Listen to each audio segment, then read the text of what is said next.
Podcast MIT Technology Review Brasil. Apresentado por Tech Institute.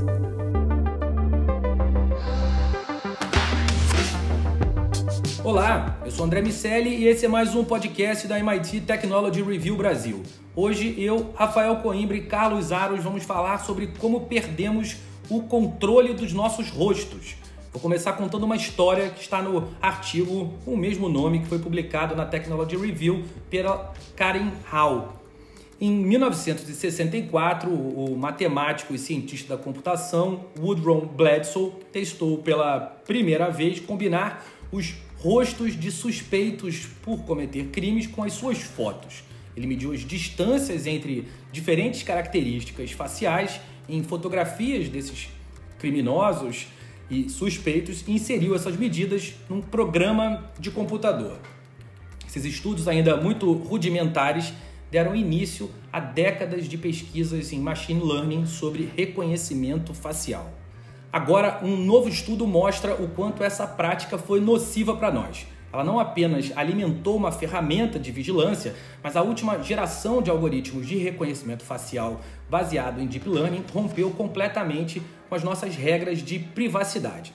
Esse é o nosso debate de hoje, mas antes de chamar os meus amigos, eu quero lembrar que esse podcast é um oferecimento do SAIS e da Salesforce. Eu quero lembrar também que você pode fazer parte da comunidade MIT Technology Review e entre os benefícios que as múltiplas assinaturas têm, estão descontos tanto na edição quanto nos eventos que acontecem nos Estados Unidos. Para você saber mais, acesse www.mittechreview.com.br/assine. Meu amigo Carlos Aros, me explica como aconteceu isso, como perdemos o controle das nossas faces. A gente nunca teve, né? Essa é a grande verdade. A linha do tempo que está colocada no artigo, ela é bem precisa, né?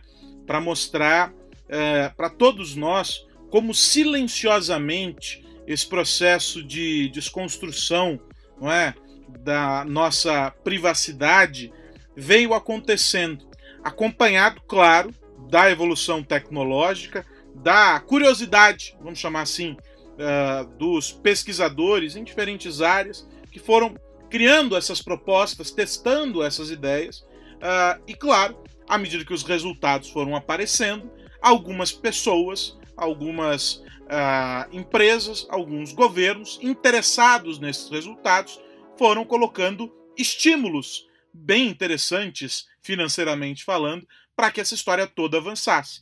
E aí a gente corre muito tempo nessa linha e vai chegar no que a gente vive hoje, em que não é só a nossa face, não é? Mas o todo, um contexto muito maior, não é? Do que diz respeito aos dados pessoais e as informações sobre nós, para a gente entender que a gente perdeu o controle sobre a nossa privacidade, sobre a nossa, vamos dizer assim, intimidade, já faz algum tempo. O reforço veio com os episódios mais recentes e manifestações mais incisivas de alguns grupos, mas esse processo de maneira muito silenciosa aconteceu já há algum tempo e nós, todos nós, cada um de nós, somos corresponsáveis por tudo isso, porque fomos abrindo mão, fomos entregando de mão beijada essas liberdades aí sem questionar. E aí, cara, uma vez que você deu a ponta do dedinho, é fácil pegar o braço inteiro, né? Seguindo essa ideia da linha do tempo que o Aros trouxe, o artigo da Karen Hall fala sobre 4 eras do reconhecimento facial. Rafa Coimbra, queria te pedir para explicar essas eras e contextualizar sobre como cada uma dessas eras foi tirando essa privacidade de nós. André, os pesquisadores eles trabalharam com uma base de dados que começou em 1976 e foi até 2019. E o que eles perceberam foi que até 95, né, 1995, entre 76 e 95, as fotografias eram basicamente em papel, a que a gente conhecia, aquela foto tradicional, e a computação estava ainda no início, engatinhando. Então, não tinha muita agilidade para você trabalhar com bancos de dados de fotos. Era tudo muito lento. De 96 até 2006, aí a gente teve um salto, né? Chega computador, chega internet, os programas de análise de fotografias começam a ficar mais sofisticados, cria-se uma base maior de fotografias de identificação na polícia ou em estabelecimentos comerciais, então já dá um salto muito grande. De 2007 a 2013, aí a coisa explode de vez porque começam a ficar mais fortes as redes sociais, o Google. Então, o nosso material, as nossas fotos, toda aquela foto que você coloca no seu perfil, aquilo ali virou uma bagunça, porque todo mundo começou a analisar, começou a compilar e começou a usar. As nossas imagens começaram a circular numa velocidade e numa quantidade absurdamente maior nesse período, impulsionado pelas redes sociais. E aí, em 2014, chega esse momento que a gente está vivendo agora, e que o Aros citou, que é o do Deep Learning. Os computadores ficaram ainda mais sofisticados, e aí tem um componente empresarial forte do Facebook. O Facebook investiu muito para aprimorar os seus algoritmos. Hoje, o Facebook consegue reconhecer a sua foto no escuro, de cabeça para baixo. Outro dia, eu fui marcado numa foto que eu apareci na imagem da TV de uma outra pessoa. E estava lá, o meu rosto foi reconhecido pequenininho. É impressionante o poder computacional que essas grandes empresas têm agora com essa base de dados. E esse é o momento que a gente está vivendo agora, e ele só vai avançar. Por quê? Porque a gente vai ter mais poder computacional, mais elementos de inteligência artificial que analisam não só quem somos nós, essa identificação que hoje é até simples, mas vai tentar analisar nossos comportamentos, os nossos hábitos, o que a gente está fazendo a partir das representações que a gente posta, ou muitas vezes são capturadas sem que a gente nem saiba pelas câmeras e redes sociais. E a gente tem que observar um contexto também, aí, desculpe, André, mas observar um contexto em que a gente deixou de falar também de uma vigilância, vamos colocar aqui, que estava só no ambiente digital. Então, de início a gente estava falando sobre coletas de fotos que estavam sendo publicadas pelas pessoas, fotos que estavam armazenadas aí nos buscadores e etc. Essas imagens todas que, sob certa perspectiva, estavam públicas por aí. Para a gente entrar num outro universo em que a gente começa a ser registrado, ter a nossa imagem, para ficar só no contexto da imagem, hein? A gente começa a ter a nossa imagem registrada na hora em que a gente abre a porta da nossa casa e no hall do nosso andar no prédio tem uma câmera. E a jornada segue. E a gente tem essas imagens e sabe lá Deus onde essas imagens estão armazenadas, quem responde pela segurança delas e o que estão fazendo com essas imagens.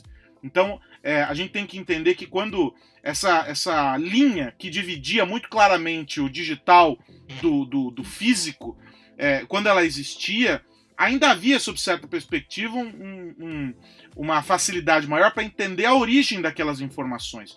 Essa linha desapareceu, esses dois universos se fundiram. E aí agora é impossível você identificar. Então, queira você ou não, esses registros estão sendo feitos. E aí agora o desafio que se coloca é entender como é que você vai criar limites para tudo isso. Me parece que tem uma questão bastante sensível dentro das escolhas que as empresas vão fazer diante desse contexto, que é o que vai ser processado em relação aos nossos rostos.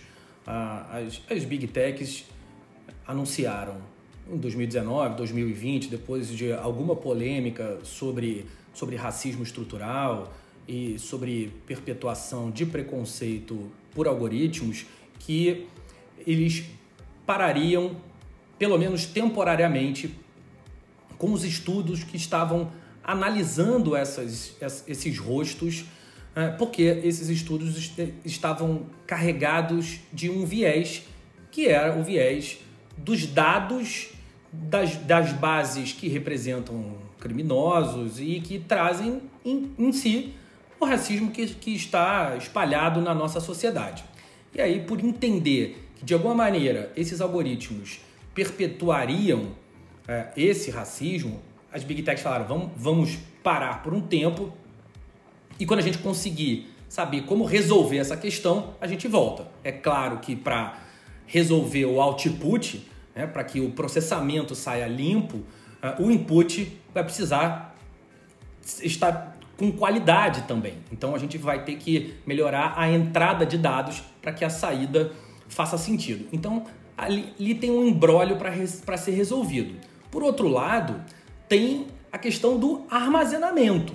Essa continua acontecendo livremente e, como vocês disseram, e eu concordo completamente, vai aumentar. Não tem como não aumentar, porque a gente vai ter mais estabilidade de conexão, mais performance e, naturalmente, outros equipamentos vão coletar os nossos rostos sob o pretexto, ora justificado e ora injustificado, de nos entregar uma experiência de uso melhor, ainda que por diversão. A gente sabe o quanto esses aplicativos de envelhecer o rosto, por exemplo, fazem sucesso quando isso acontece, e sempre que existe uma nova onda de uso desses aplicativos, no final das contas, alguém está coletando muita informação valiosa, ainda que a gente não saiba naquele momento qual o fim de utilização dessas informações.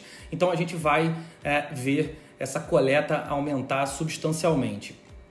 E aí tem essa encruzilhada. O que a gente vai fazer com essa informação e o volume de dados. Diga, Rafa. Eu acho, André, que essa briga de cessão de imagem, ela é quase perdida, né? Por que eu estou dizendo isso? Porque para nós, né, a não ser que quem esteja nascendo agora, mas uma vez que a nossa imagem cai na rede, para usar uma expressão bem simples, já era, né? Isso está em algum lugar, o digital é replicável, é dificilmente rastreável. Por que eu estou dizendo isso? Está tendo uma polêmica agora no Canadá e nos Estados Unidos. Uma empresa chamada Clearview AI, que simplesmente entrou em todas as redes sociais e pegou as informações, fotos que estavam ali nas redes sociais. E ela montou um super banco de dados que é usado nos Estados Unidos pela polícia. A polícia, quando está atrás de um suspeito, ela tem um convênio com essa empresa, e essa empresa tenta descobrir, por meio de descrições e outros tipos de análise, quem é aquela pessoa. E a empresa, o Canadá, quis banir a Clearview AI. E o argumento da empresa é o seguinte: olha, eu não faço nada, eu só apenas coleto informações públicas. Se a pessoa colocou uma fotinha lá no perfil do Facebook, ela quis fazer, o perfil dela é público, o do LinkedIn também, o do Twitter também, eu só estou organizando as informações. É um argumento que não colou no Canadá, nos Estados Unidos está mais ou menos cola ou não cola, mas o fato é, essa base já está aí. E é verdade, quando a gente vai lá, li, aceito, concordo, já era. Uma vez que a gente posta a nossa imagem na rede social e alguém captura aquilo ali, dificilmente a gente vai ter esse conteúdo de volta. Carlos Aros, outra discussão importante sobre um tema correlato à questão dos rostos e da privacidade, do processamento, é o debate sobre deepfakes. Queria te pedir para trazer o cenário nesse momento, o que a gente tem em relação a isso. A gente tem a mesma falta de controle, né? O mesmo vácuo que se estabelece dentro desse universo aí que vocês dois muito bem descreveram, que traz desafios para as empresas, para os reguladores e tudo mais. A gente coloca mais um elemento, que é o cometimento de crimes usando as imagens de terceiros. E aí você tem episódios e mais episódios sendo colecionados de pessoas que descobriram, por acaso, apenas quando o prejuízo já tinha ocorrido, que a imagem delas estava sendo associada a um sem número de coisas que elas não haviam praticado. Então tem desde o chamado revenge porn, né, o pornô de vingança, vamos colocar assim, que são os vazamentos dessas imagens de cenas, enfim, de registros de momentos íntimos forjados com a sobreposição do rosto de alguém sobre uma outra gravação. E isso tem se tornado um desafio em um momento em que o debate político é cada vez mais quente nas redes sociais, e aí você mistura imagens de uma figura e de outra, até a voz já consegue ser replicada com uma perfeição absurda, e é difícil de distinguir, é difícil de você separar o joio do trigo a partir desse processo de deepfake. As imagens estão por aí, cada vez mais registros em vídeo principalmente, o que faz com que o processamento ganhe mais e mais elementos robustos para criar essas novas imagens. Isso tem se tornado um desafio enorme para as autoridades. As plataformas passaram a ser cobradas por isso. O TikTok se transformou em um verdadeiro ambiente de proliferação disso. Há um movimento grande de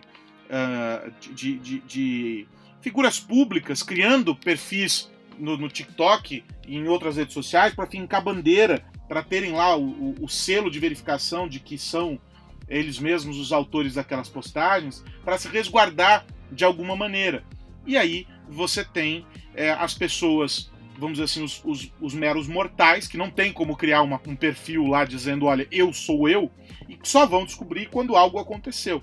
Se no caso específico do pornô de vingança, isso já era algo gravíssimo, quando de fato uma das partes ali envolvidas na relação divulgava as imagens, e a gente tem histórias muito tristes dos efeitos disso tudo, dessa exposição da intimidade. Imagine quando você sequer participou daquilo, não sabia que aquele vídeo existia, porque de fato ele não existia, e aquela imagem passa a dar os prejuízos profissionais, pessoais, enfim, tudo que se segue. E aí você tem o direcionamento político, enfim, proliferação de fake news. Esse é um problema enorme que se coloca aí para ser resolvido. Não vejo de maneira nenhuma ainda uma resposta eficiente que possa ajudar a coibir esse tipo de divulgação desse tipo de conteúdo, mas que se soma também a essa história de que cada vez mais a gente tem informações de registros de imagem, de áudio, de tudo que se queira a respeito das pessoas, porque elas mesmas publicam isso nas redes sociais, não há controle sobre quem está usando isso, e aí alguém mal intencionado faz esse processo aí de deepfake, que tem se tornado cada vez mais comum. A gente viu muito isso na eleição agora, na última eleição, a gente viu isso muito aqui no Brasil, né? Na eleição americana a gente viu muito isso aqui no Brasil, na eleição aqui, na última eleição presidencial. Enfim, é um cenário complexo, e eu não sei vocês, mas eu não vi nenhuma resposta contundente para isso. Eu concordo, Aros. A gente debateu, falando sobre deepfake, num outro podcast, e nesse podcast a gente trouxe algumas oportunidades que o deepfake poderia apresentar para a indústria. Queria te pedir, Rafa, para fazer um retorno dessas oportunidades e de que maneira a gente consegue usar isso para o bem. É uma tecnologia muito poderosa. O Aros acabou de demonstrar muito bem diversas aplicações muito perigosas. Queria te pedir para fazer um contraponto e mostrar que tem um lado bom nessa história também. A primeira coisa que eu acho importante é que seja feito de maneira transparente. Nós chegamos agora num nível de deepfake que, se antes dava para você reparar ali, opa, tem alguma coisa estranha aqui.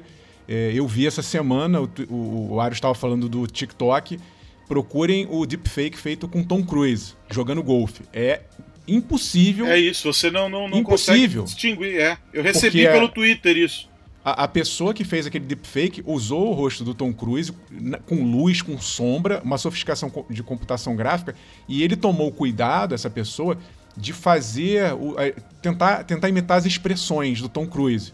Então combinou ali uma coisa de ator com uma camada digital. Eu olhei várias vezes e juro que é o Tom Cruise. E eu sei que não é porque está escrito que é um deepfake. Então acho que a primeira coisa, se alguém vai trabalhar, pode ser como esse, que é uma brincadeira, ou a criação de um personagem digital por parte de uma marca. A gente vê aqui no Brasil, inclusive, várias grandes marcas criando os seus mascotes virtuais. E já estão fazendo dancinhas no TikTok também, já estão em todas as áreas, só que você ainda percebe que é um personagem criado como se fosse um desenho, bem feito, mas é um desenho. No momento em que a gente começar a ter influenciadores digitais criados com deepfake, a gente não vai saber. Então é importante que quem fizer isso por entretenimento, quem fizer isso por uma marca, tem que explicar, olha, isso é um personagem virtual, ele está aqui para te ajudar, a gente vai ter chatbots, que hoje a gente vai ali por texto, ou aquela voz ainda meio robotizada. Quando isso tudo evoluir, nós teremos personagens que você vai jurar que é um humano e, na verdade, é uma máquina ali, toda cheia de inteligência artificial e uma camada visual na frente. E a transparência, insisto, é a palavra-chave. É isso, meus amigos.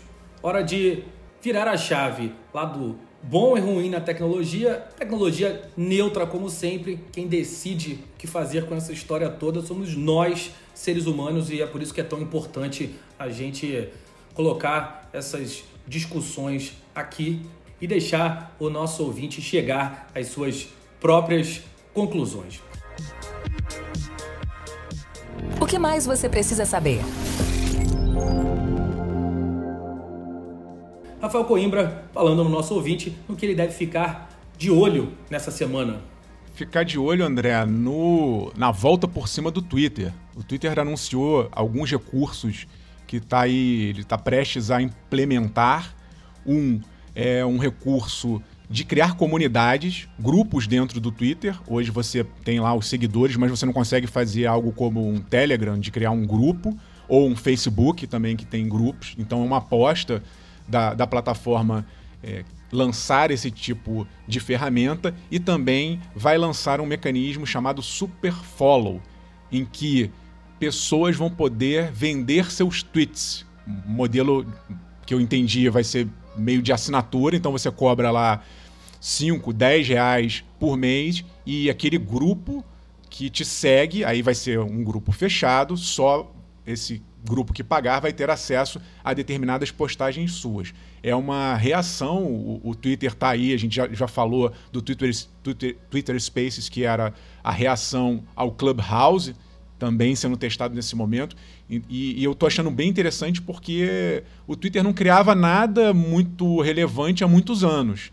e de uma hora para outra tá fazendo e acontecendo. Comprou também uma outra empresa de newsletter, vai começar a oferecer esse serviço muito para bater de frente com uma outra que vem crescendo muito, que é o Substack. Então tô bem empolgado aí com essa briga do bem, briga de inovação proporcionada pelo Twitter. E finalmente o Twitter se movimentando, né? Isso é o mais interessante na esteira desses anúncios aí de novidades. Eles também apresentaram a projeção aí para os acionistas. Estão querendo mais do que dobrar a receita nos próximos 2 anos. Estão com a perspectiva de aumentar a base de usuários ativos diários.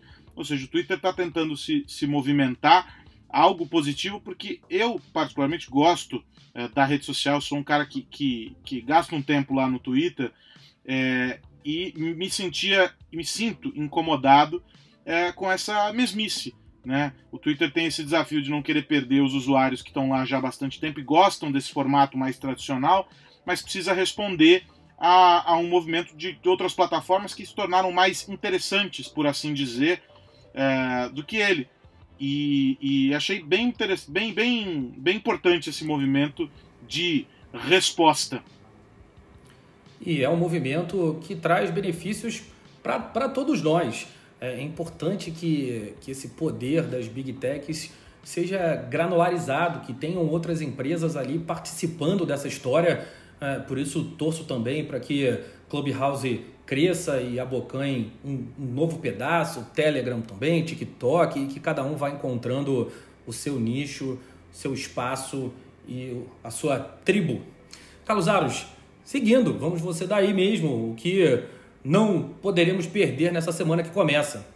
A gente tem que ficar de olho em um outro movimento interessante, que é o da LG, que nesse ano, na Consumer Electronics Show, na CES, teve a sua edição digital, né, edição histórica e digital, a LG apresentou mudanças no WebOS.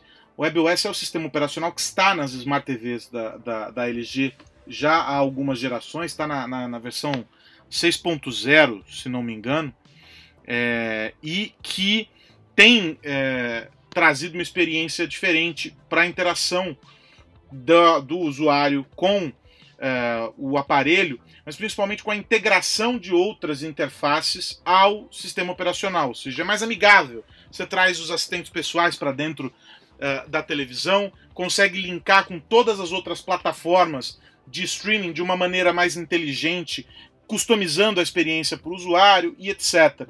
O que já era uma tendência se a gente for entender que a televisão, como a gente conhece, foi ressignificada por meio de todas essas dessas novidades aí que a tecnologia proporcionou. LG, assim como Samsung, as duas brigam ali ombro a ombro, entendeu esse movimento e agora dá um passo com o licenciamento desse software para a concorrência. Olha, fiquem tranquilos, eu quero que vocês, fabricantes, tenham o meu software rodando na Smart TV ou nas Smart TVs de vocês. E aí ela anunciou agora esse licenciamento.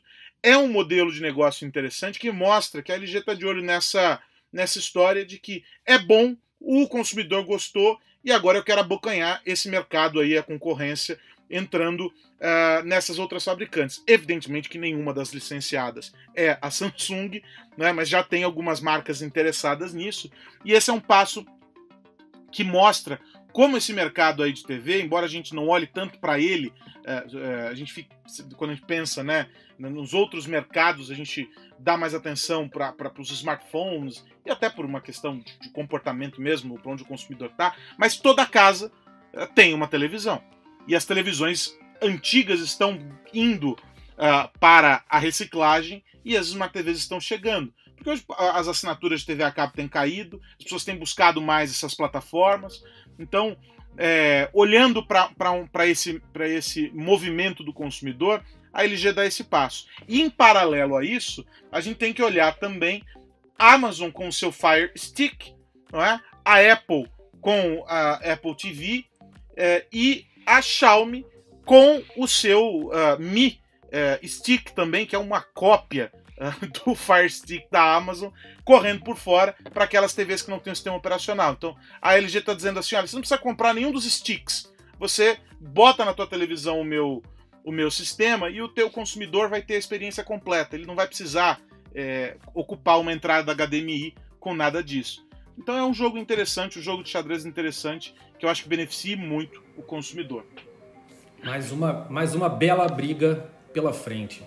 Bom, para você que ainda não leu nossa segunda edição, você pode conferir em www.mittechreview.com.br. Meus amigos, quero dizer que esse podcast é um oferecimento do SaaS e da Salesforce.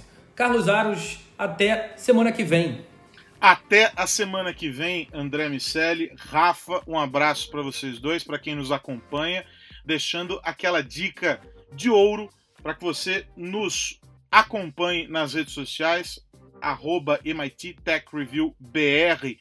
Muito conteúdo bom todos os dias para você ficar ligado. E, claro, assinando o nosso podcast, compartilhando este podcast para que você receba as notificações toda vez que chegue e que mais gente escute este papo deste trio nerd que fala com vocês sempre. Um abração, gente.